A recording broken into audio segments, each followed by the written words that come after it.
Hey, Toby here from HealingDrummer.com. Thanks for checking out my video. This video is about perspective. A quick story. I was in Burkina Faso, West Africa. We were doing ritual, and we were with the tribal elders all day long. And this one elder kept kind of giving me the eye. And because I was a Westerner in their culture, I knew certain protocols, but I didn't know everything, right? I was brand new there. And so I was worried that in some way I might be offending him.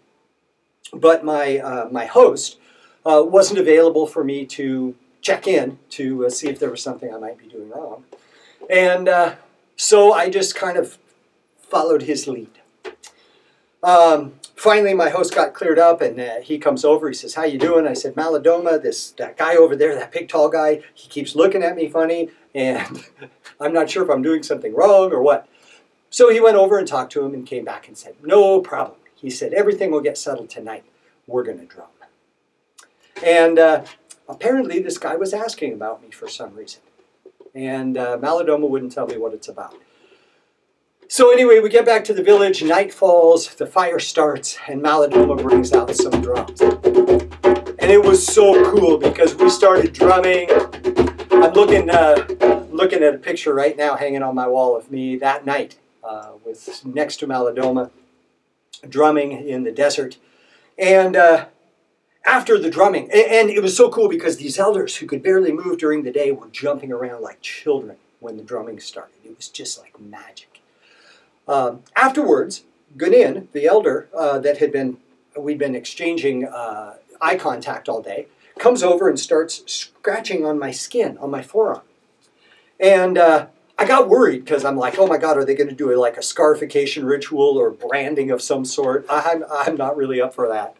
And so I called Malidoma. I said, "Malidoma, come over, come over." He goes, "Hang on just a sec, I'll be right there." I'm like, "No, now, this is important."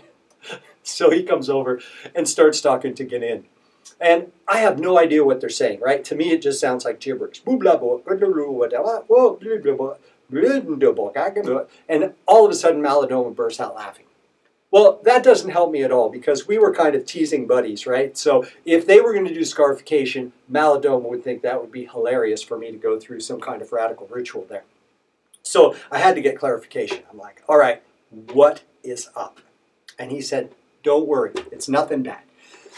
Gunin is asking what kind of dye you put on your skin to make you look like a European."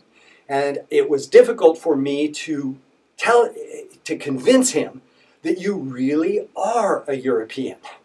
And he said, "That's impossible. Europeans cannot play the drum like that." He said, "You have the heart of an African." And so they named me the African stuck in the white skin. And that was a tremendous honor to be welcomed as one of their own. It really made me look closely at the filters through which I judge and the perspective by which I address things.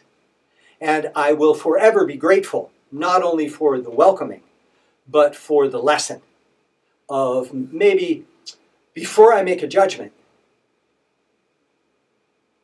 think about it from a different perspective. So, thank you, Malidoma. Thank you, Gunin.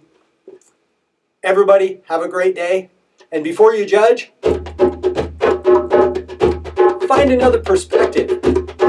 Maybe what you really see is an African stuck in the white skin.